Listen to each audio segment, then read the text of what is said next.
अभिषेक जी, एक वक्त पे मायावती का रोला हुआ करता था। मायावती जी बोलिए। हाँ, माफ कीजिए, चलिए मैं जी बोल देता हूँ, ये मेरी गलती है। मायावती जी का रोला हुआ करता था।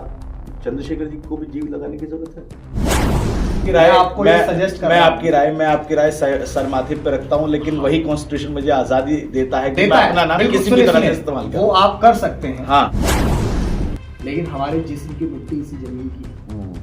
यकीन हो ना हो, ये बात तो सिर्फ यकीन की है। और हमें जो बांटने वाली सियासत है वो सिर्फ किसी कमीन की है। वो कह रहे थे कि इतना नाम किसी और का लेते तो स्वर्ग मिल जाता, लेकिन डॉक्टर अंबेडकर ने इस देश के शोषित वंचित तबके को जीते जी स्वर्ग देने का काम किया है। नमस्कार, मेरा नाम है अफी हिंदुस्तानी और आप लगातार मुझे अपने चैनल पर देखते रहते हैं। मुद्दे उठाता हूं, आपकी आवाज बन के आता हूं, आपके सवाल हुक्मरानों तक पहुंचाता हूं और हुक्मरानों के जवाब जनता तक लेके आता हूं।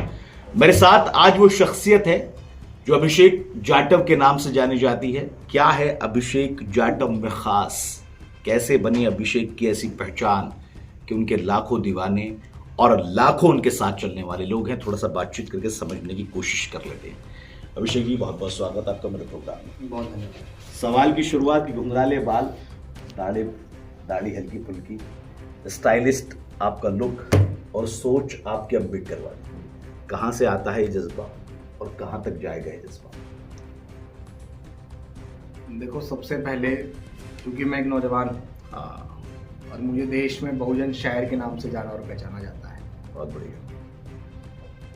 मैं इस बात को कह के अपनी बात की शुरुआत करूंगा कि जो बीत गया है कल, वो आज नहीं होता। सबसे ऊंचा उड़ने वाला पक्षी सिर्फ बाज नहीं होता। वाह। और जिस कौम के नौजवान संघर्ष नहीं करते, उस कौम के सर पे कभी ताज नहीं होता। बहुत बढ़िया। मैं, जैसे आपने कहा घुंघराले बाल, और ये कहां तक जाएगा? ये वहां तक जाएगा जहां तक डॉक्टर बाबा साहेब अम्बेडकर की सोच थी। फूले के आंदोलन को डॉक्टर अंबेडकर ने बढ़ाया, और बाबा साहेब अम्बेडकर का आंदोलन था इस देश में सामाजिक परिवर्तन और आर्थिक मुक्ति के आंदोलन को सफल करना। हम इस देश में डॉक्टर अंबेडकर को मानने वाला, संविधान को मानने वाला व्यक्ति इस देश का प्राइम मिनिस्टर बने, ये हमारा विजन है, और इस विजन पे हम लोग दिन रात काम कर रहे हैं। लेकिन आपके विजन की और आपकी जो सोच है, अम्बेडकरवादी सोच, उसकी धज्जियां पिछले दिनों में उड़ाई गई, अच्छे तरीके से उड़ाई गई, आवाज़ें उठाई गई विपक्षी पार्टियों से लेकर सत्ताधारी पार्टी और बाकी तमाम पार्टियां मुद्दे को भुनाने में लगी, सियासत हुई चारों तरफ। तब आपका क्या रिएक्शन था? तब आप कहाँ थे? कैसे देखते हैं इस मुद्दे को? क्योंकि अम्बेडकर, जैसे आपने कहा, नाम नहीं सोच है। डॉक्टर बाबा साहेब अम्बेडकर एक विचार है जो आज विचारधारा के रूप में परिवर्तित है, और उस विचारधारा का मैं भी एक पार्ट हूँ, बहुत छोटा सा। जैसा आपने बताया, मैं खुल के कह देता हूँ कि आप देश के व्यक्ति ने सदन के अंदर डॉक्टर बाबा साहेब अम्बेडकर को अपमानित किया। तमाम तरीके से हम जो विरोध हमसे हो सकते थे, कॉन्स्टिट्यूशन के अंडर रहकर, जो कि हम उस संविधान को अपना आईन मानते हैं और उसके हिसाब से हम लोग चलते हैं। कॉन्स्टिट्यूशन देश में नहीं होता तो क्या होता, वो अमित शाह जी को भी नहीं पता, लेकिन देश में कॉन्स्टिट्यूशन है, और जब वो कॉन्स्टिट्यूशन देश में है तो उसके अंडर रहकर हमें क्या करना चाहिए, हमने वो सब किया। विरोध करने का जो तरीका हो सकता था, हमने सब कुछ किया। और आने वाले कल में, क्योंकि ये सियासत जो है ना, ये सिर्फ और सिर्फ ड्राइवर की एक वो सीट है, जो अच्छा नहीं चलाता है तो जनता उसको बदल देती है। लोकतंत्र की एक खूबसूरती है। तो जिन लोगों के अंदर इतनी अहम आ चुकी है, जिन लोगों के अंदर इतना ईगो और इतना घमंड आ चुका है कि वो देश के संविधान निर्माता को अपमानित कर रहे हैं, जिसके एक छोटे से पार्ट को भी हम नहीं जानते हैं, वो उनसे उनका कंपैरिजन कर रहे हैं। वो कह रहे थे कि इतना नाम किसी और का लेते तो स्वर्ग मिल जाता, लेकिन डॉक्टर अंबेडकर ने इस देश के शोषित वंचित तबके को जीते जी स्वर्ग देने का काम किया है। बाबा साहेब अम्बेडकर हमारे लिए उनसे भी बढ़ के हैं, जिनसे वो स्वर्ग मांग रहे थे। हमारे लिए तो बाबा साहेब अम्बेडकर ने वो काम करके दिया कि जब हमें पानी पीने का अधिकार भी नहीं था, हमारे गले, पुरखों के गले में हांडी और पीछे झाड़ू हुआ करती थी, हमारे समाज के व्यक्ति को इस देश में एजुकेशन का अधिकार नहीं था, डॉक्टर अंबेडकर ने इंडियन कॉन्स्टिट्यूशन बना के हमें इस देश में शिक्षा, समानता और स्वतंत्रता का अधिकार दिया, तो हमारे लिए वही भगवान है। लेकिन अभिषेक जी, आपको लगता नहीं है कि आप ही के लोग, अगर मैं साफ तौर पर कहूँ, चाटवर समाज या फिर एससी में जितने लोग आते हैं, एसटी में जितने लोग आते हैं, वो पॉलिटिकल लेवल पर, राजनीतिक लेवल पर अलग थलग कहीं पर खड़े हुए नजर आते हैं। कोई किसी के साथ, कोई किसी के साथ नजर आता है। देखिए, पहली बात आपने मुझसे कहा कि मेरे लोग, हाँ। मेरा पूरा भारत है। मेरा इस देश में रहने वाला जो भी व्यक्ति है, हिंदू, मुस्लिम, सिख, ईसाई, बौद्ध, जैन, पारसी, अनदर कोई भी ऐसी कम्युनिटी जो इस भारत का हिस्सा है, वो सब मेरे अपने हैं। सिर्फ जाटव कम्युनिटी या शेड्यूल कास्ट कम्युनिटी मेरी नहीं है। ये मैंने कोट इसलिए, हाँ। ये चीजों में बांटने का काम चंद चालाक लोगों ने किया था, लेकिन हमारे जिस्म की मिट्टी इसी जमीन की है। यकीन हो ना हो, ये बात तो सिर्फ यकीन की है। और हमें जो बांटने वाली सियासत है वो सिर्फ किसी कमीन की है। हमें जिसने बांटा है वो कमीन है, और हम इस देश में सबको जोड़ने का काम करना चाहते हैं। इस देश में जब ये लोग स्थापित नहीं थे तो उतने ही अमन और चैन के साथ मुसलमान भी रहता था, उतने ही अमन और चैन के साथ इस देश का हिंदू भी रहता था। ना जब कोई धर्म खतरे में था, ना जब कोई व्यक्ति खतरे में था। हम सब लोग इस भारत को सोने की चिड़िया बनाने की ओर आगे बढ़ रहे थे। लेकिन जब से ये सरकारें इस देश में आई, जब से सिर्फ और सिर्फ धर्म लोगों पे हावी हो गया।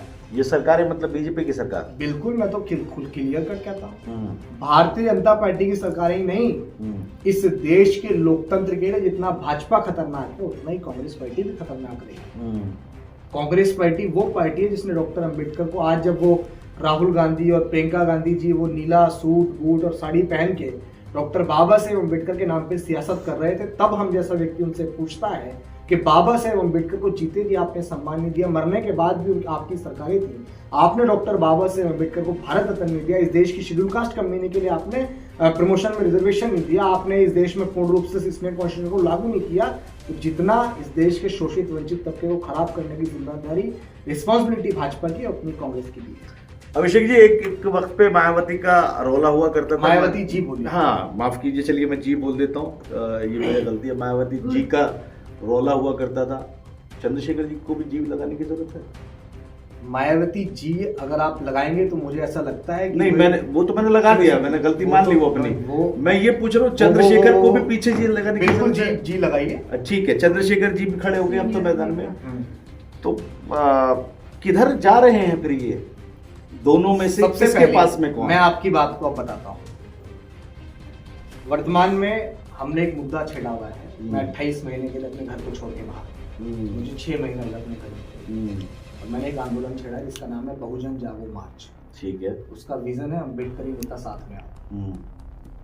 मैं मायावती जी और चंद्रशेखर आजाद जी को एक करने की मुहिम चला रहा हूँ, जिस मुहिम को मैंने डॉक्टर अम्बेडकर की जन्मस्थली मध्य प्रदेश के महू से शुरू किया था, बीती 23 जुलाई को। और वो मुहिम लेकर मैं महू से इंदौर, देवास, सीहोर, सोनकच्छ, भोपाल, विदिशा, खुरई, ललितपुर, झांसी, डबरा, दतिया, ग्वालियर, मुरैना, धौलपुर, आगरा, हाथरस, अलीगढ़, औरैया, फिरोजाबाद, बुलंदशहर, हापुड़, मेरठ, गाजियाबाद, फिर दिल्ली। उसके बाद दूसरा पड़ाव हमने डॉक्टर बाबा साहेब अम्बेडकर के समाधि स्थल चैत्यभूमि दादर मुंबई से शुरू किया। फिर पुणे, नासिक, अहमदनगर, धुले, जलगांव, अकोला, अमरावती, यवतमाल, वारदा, नागपुर पहुंचे। अब हम उसका तीसरा पड़ाव राजस्थान के अंदर चला रहे हैं, और हम बहुत जल्द एक बहुत बड़ा आंदोलन करके, जब भाजपा के लोग एकजुट होकर सरकारें बना रहे हैं, कांग्रेस के लोग एकजुट होकर सरकारें बना रहे हैं, तो हम इस देश में मायावती जी और चंद्रशेखर आजाद जी को एकजुट करने के लिए आंदोलन छेड़ रहे हैं। और उनको एकजुट करने के बाद हम भी सरकारें नहीं जाने देंगे समाज को अलग।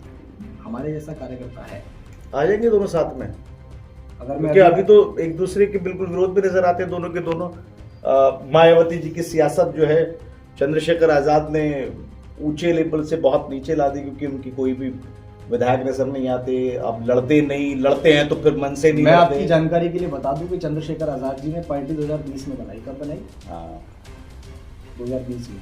लेकिन बसपा की आखिरी बार सरकार बनी थी 2007 में। 2012 के बाद वो सीटें 80 हो गई, फिर वो 17 में 19 हो गई, फिर 2022 में वो 1 हुई।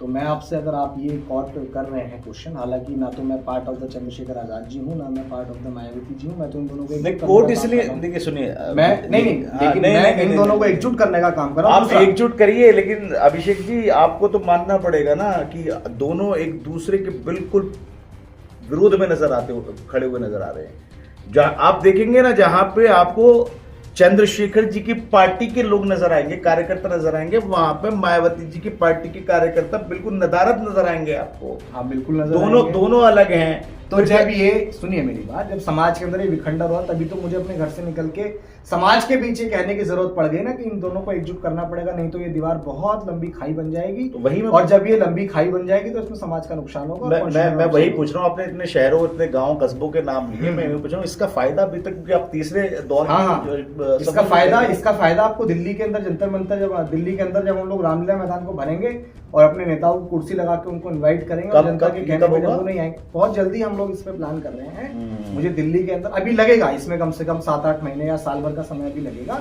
हम लोग दिल्ली के अंदर एक बड़ा जन आंदोलन बुलाने के बाद, जब इन दोनों में से जो नेता नहीं सुनेगा, जो आएगा तो ठीक है, जो नहीं आएगा फिर उसको घेरेंगे। चलिए अच्छी बात है, आपका ये विजन पूरा हो। आप कुछ आपने लिखा था, क्योंकि आप शायरी भी कर लेते, कुछ सुना रहे थे, 2-4 लाइनें सुना दीजिए ताकि हमें भी कुछ थोड़ा सा अच्छा लगे और देखने वाले भी आपको और सुन पाए। मैं सबसे आप सबके माध्यम से ये जरूर कहूंगा, साथ निभाओ सारे भाई, मिलकर मिशन बढ़ाएंगे, मिलकर मिशन बढ़ाएंगे। बिखरे हुए नेताओं को हम एक मंच पर लाएंगे। साथ निभाओ सारे भाई, मिलकर मिशन बढ़ाएंगे। साथ निभाओ सारे भाई, मिलकर मिशन बढ़ाएंगे, मिलकर मिशन बढ़ाएंगे। कांशी राम जी ने कह डाला, संसद पे चढ़ाई करनी है। जो सरकार निकम्मी है, हमें वो सरकार बदलनी है। पूरे विश्व में भारत की एक अलग पहचान बनाएंगे, अलग पहचान बनाएंगे। बिखरे हुए नेताओं को हम एक मंच पर लाएंगे।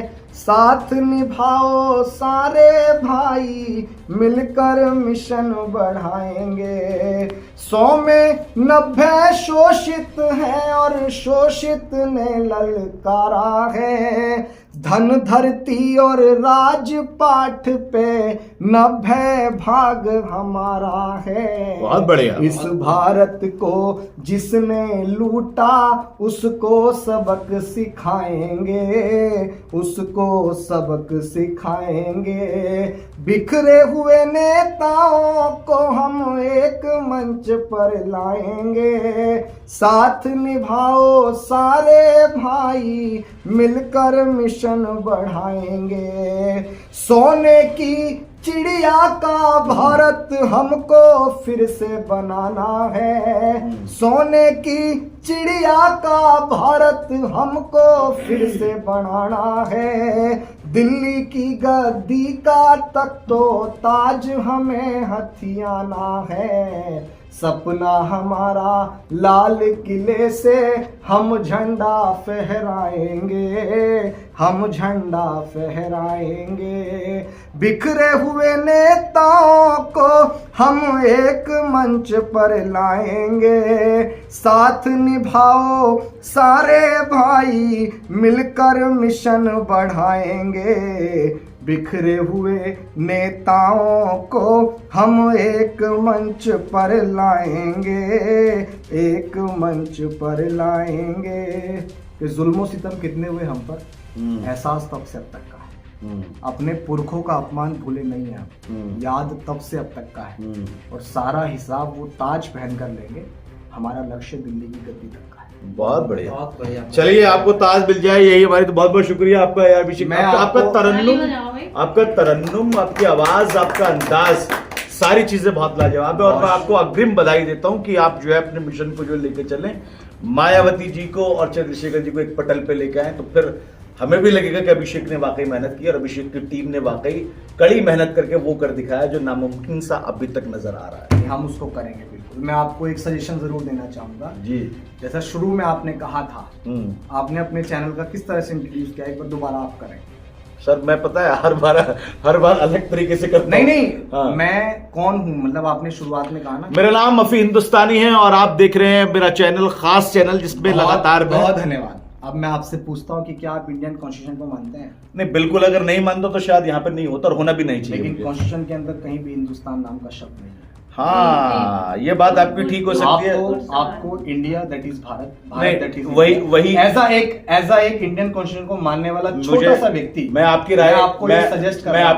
आपकी राय सर माथे पे रखता हूँ, लेकिन वही कॉन्स्टिट्यूशन मुझे आजादी देता है कि मैं अपना नाम बिल्कुल, किसी भी तरह से सुनिए, इस्तेमाल वो करूं। आप कर सकते हैं। हाँ। लेकिन मैं सिर्फ इसलिए मैंने आपसे तो शुरू में यही पूछा कि आप कॉन्स्टिट्यूशन में मानते हैं। हाँ। उसके अंदर नहीं है इंडिया दैट इज भारत है, भारत दैट इज इंडिया है। मानना ना मानना वो आपके ऊपर है, लेकिन सिर्फ एज अ भाई मैं आपको एक सजेशन देखिए यही खूबसूरती है कॉन्स्टिट्यूशन की कि उन्होंने मुझे सजेशन दिया और मैंने उस सजेशन को लिया भी, लेकिन ये मेरी आजादी है। बिल्कुल बिल्कुल, मैं क्या नाम मैं इस्तेमाल आपकी करता हूं? आजादी पे सवाल नहीं उठा रहा हूं। मैं वही कह नहीं, मैं सिर्फ आपको एक सजेशन कॉन्स्टिट्यूशन की खूबसूरती मैं बता रहा हूं। बिल्कुल, क्या खूबसूरती है वाकई, बाबा साहब ने क्या दिया है। बिल्कुल, बिल्कुल। बहुत बहुत धन्यवाद अभिषेक भाई आपका। तो आप लगातार हमारे चैनल के साथ में जुड़े रहिए और किसी दिन बड़ा इंटरव्यू करेंगे। अभी खाने के वक्त पे ऐसी अभिषेक मियां मिल गए, हमें थोड़ी सी बातचीत कर ली ना, हमारे पास में हथियार थे मीडिया वाले हथियार, माइक वगैरह, ऐसे मोबाइल फोन से ये रिकॉर्डिंग किया है। किसी दिन तकड़ा इंटरव्यू करेंगे, 1 घंटे 1.5 घंटे का, पूरी चीजें इनको दिखाएंगे, समझाएंगे, बताएंगे, समझाने की कोशिश करेंगे। तब तक के लिए दीजिए इजाजत, नमस्कार, आदाब।